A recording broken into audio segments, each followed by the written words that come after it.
아, 이제 좀 쉬어야 하는데 다시 일이라니. 60대 퇴직 후 자유를 꿈꾸던 많은 분들이 한 번쯤 이런 마음을 경험했을 거예요. 직장을 떠나면 그동안 밀려있던 취미나 여행, 가족과의 시간에 몰입할 수 있을 줄 알았죠. 그런데 현실은 달랐습니다. 월급이라는 안전망이 사라지자 생활비와 노후 자금 걱정이 밀려왔고 결국 많은 분들이 다시 일을 시작하게 됩니다. 문제는 몸이 전처럼 따라주지 않는다는 거예요.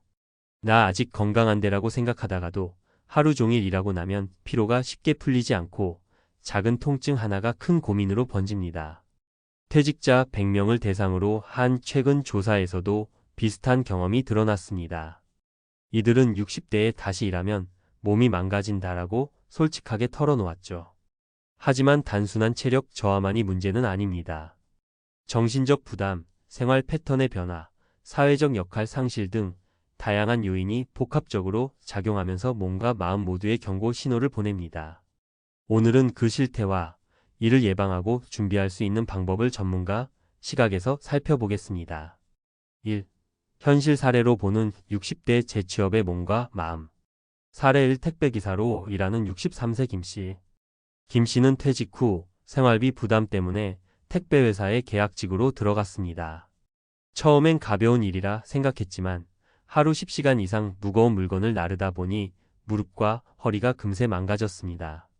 병원에서는 퇴직 후 근육량과 관절 유연성이 떨어진 상태에서 반복적인 근력 노동을 하면 손상 위험이 크다고 경고했습니다. 김 씨는 결국 몇 달 만에 일을 줄였지만 그 사이 생활비 압박으로 스트레스는 배가 되었죠. 사례 2. 편의점에서 야간 근무를 하는 61세 이씨.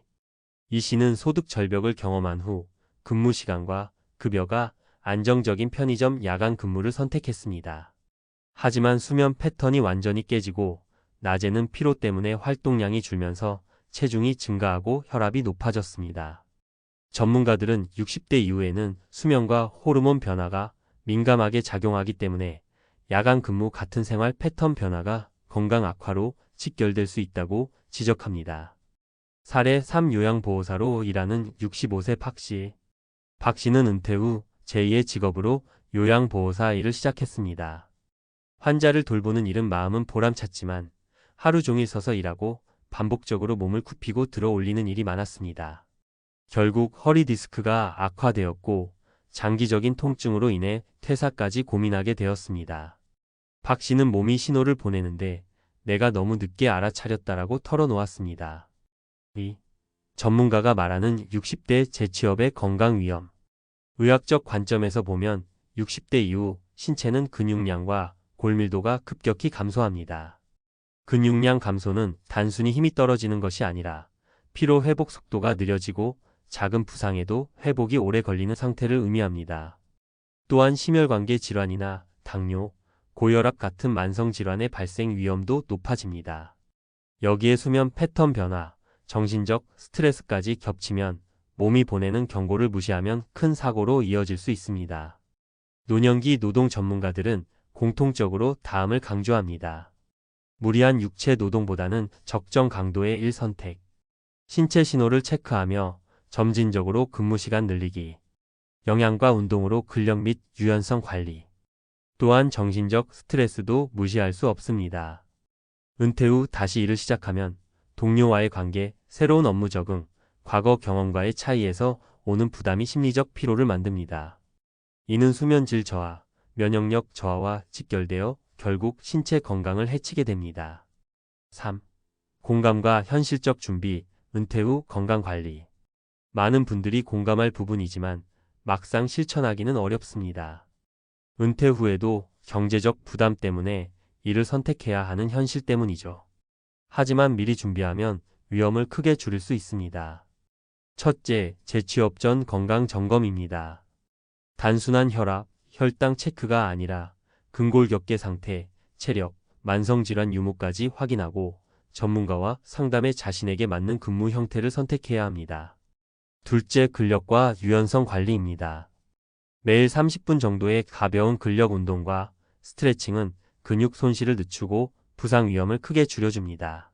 전문가들은 퇴직 전후 최소 3개월간 근력 및 체력 강화 프로그램을 권장합니다. 셋째, 생활 패턴 맞춤형 근무입니다.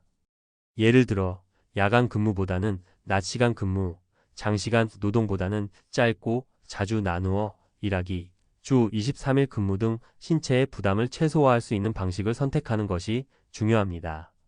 넷째, 경제적 준비와 소득 다각화입니다. 단순히 다시 일하는 것보다는 재테크, 소규모 창업, 취미 기반 활동 등으로 소득을 나누어 위험을 분산하면 몸을 혹사하지 않고도 안정적 노후를 유지할 수 있습니다. 4. 은퇴자의 목소리와 공감. 퇴직자 100명의 경험을 종합해보면 모두 한결같이 말합니다. 몸이 먼저 경고를 보내는데 우리는 돈 때문에 무시했다.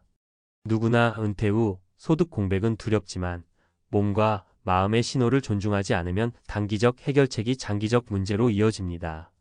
김씨, 이씨, 박씨의 사례가 단지 몇 명의 이야기가 아니라 지금도 은퇴 후 경제적 이유로 재취업을 고민하는 수많은 60대의 현실을 보여줍니다. 공감할 수밖에 없는 상황이죠. 하지만 희망은 있습니다. 사전에 건강을 점검하고 신체에 맞는 근무를 선택하며 근력과 유연성을 관리하고 소득 구조를 다각화한다면 몸이 보내는 경고를 최소화하면서 은퇴 후 삶을 지속할 수 있습니다. 다시 말해 중요한 건 무작정 일을 하는 것이 아니라 몸과 마음을 존중하며 재취업을 준비하는 것입니다. 5. 마무리. 60대에 다시 일을 시작하면 몸이 보내는 경고는 분명합니다. 하지만 그 경고를 알고 준비하고 대응하면 충분히 건강하게 일하고 즐길 수 있습니다. 중요한 건 공감입니다. 우리 모두 언젠가 맞이할 은퇴 후 삶, 그리고 재취업의 선택 앞에서 몸과 마음의 신호를 이해하고 존중해야 한다는 점에서 말이죠. 퇴직 후 또다시 경제적 압박에 시달리는 60대가 된다고 해도 준비된 사람은 그 선택이 고통이 아닌 새로운 삶의 도전이 될 수 있습니다. 공감과 준비, 그리고 전문가적 전략이 함께한다면 60대 이후의 재취업도 몸과 마음을 해치지 않는 길로 나아갈 수 있습니다. 이어서 60대 재취업과 관련한 건강생활 경제 측면의 구체적 정보와 실용적 팁을 전문가 시각에서 풀어보겠습니다. 모든 내용을 현실 사례, 수치, 주의사항과 함께 서술형으로 설명할게요. 퇴직 후 다시 일을 시작할 때 가장 먼저 고려해야 하는 건 신체적 준비 상태입니다. 60대 이후에는 근육량이 연간 약 12%씩 감소하고 골밀도도 점진적으로 낮아집니다. 특히 남성은 65세 이후 근육량이 2030%까지 줄어들 수 있고 여성은 폐경 이후 510년 동안 골밀도가 급격히 떨어집니다. 쉽게 말하면 예전처럼 하루 종일 서서 일하거나 반복적인 근력 노동을 하는 것은 작은 부상으로도 큰 문제를 만들 수 있다는 뜻입니다. 예를 들어 62세 퇴직자 어씨는 은퇴 후 경비원으로 일하기 시작했습니다. 처음 한 달은 문제 없었지만 장시간 서 있는 업무와 계단 오르내리기가 반복되면서 무릎, 연골에 무리가 갔고 결국 병원에서 관절염 초기 진단을 받았습니다. 전문가들은 이런 경우 하루 6시간 이상 장시간 근무보다는 34시간으로 나누어 근무하고 틈틈이 스트레칭을 하라고 조언합니다. 특히 하체 근력 운동 스쿼트, 다리 근력 밴드 운동을 꾸준히 해주면 관절 부담을 크게 줄일 수 있습니다. 또 한 가지 중요한 점은 심혈관계와 만성질환 관리입니다.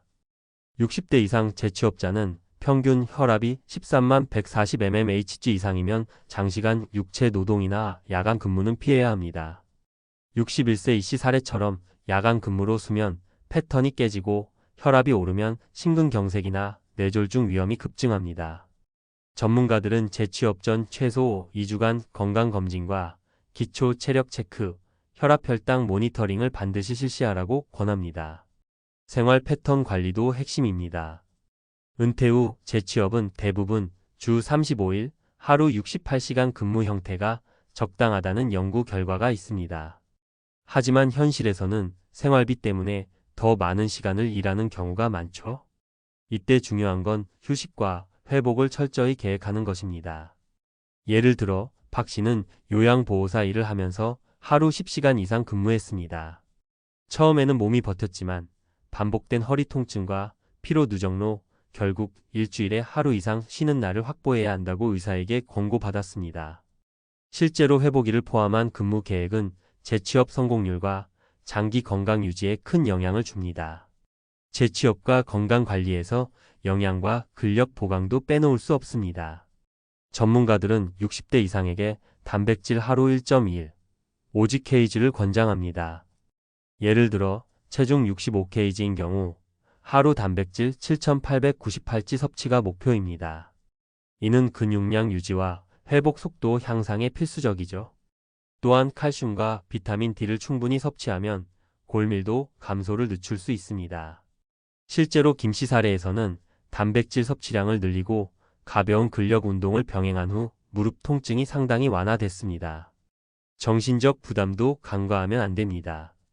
은퇴 후 다시 일을 시작하면 새로운 환경 적응, 동료와의 관계, 업무 부담이 스트레스로 작용할 수 있습니다.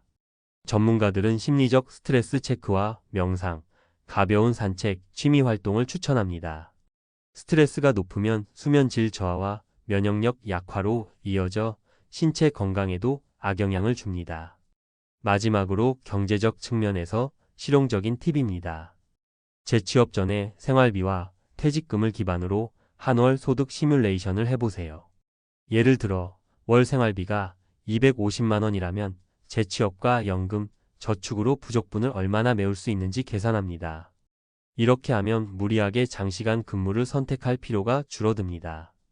또한 프리랜서, 파트타임, 취미 기반 소득 등 다양한 선택지를 조합하면 몸을 혹사하지 않고도 안정적 수입을 확보할 수 있습니다. 주의사항 요약. 하루 6시간 이상 육체 노동 피하기, 근무 시간 분할. 근력 운동 및 스트레칭 필수, 특히 하체 중심. 단백질, 칼슘, 비타민 D 충분히 섭취. 혈압, 혈당, 심혈관 질환 상태 확인. 정신적 스트레스 관리 및 충분한 휴식 확보. 재취업 전 경제적 시뮬레이션으로 근무 강도 조절. 정리하면 60대 재취업은 몸이 보내는 경고를 무시하지 않고 신체, 정신, 경제적 준비를 충분히 한 상태에서 선택해야 합니다. 전문가 시각에서 보면 무작정 장시간 일하는 것보다 건강을 최우선으로 한 근무 설계가 은퇴 후 삶의 질을 결정합니다.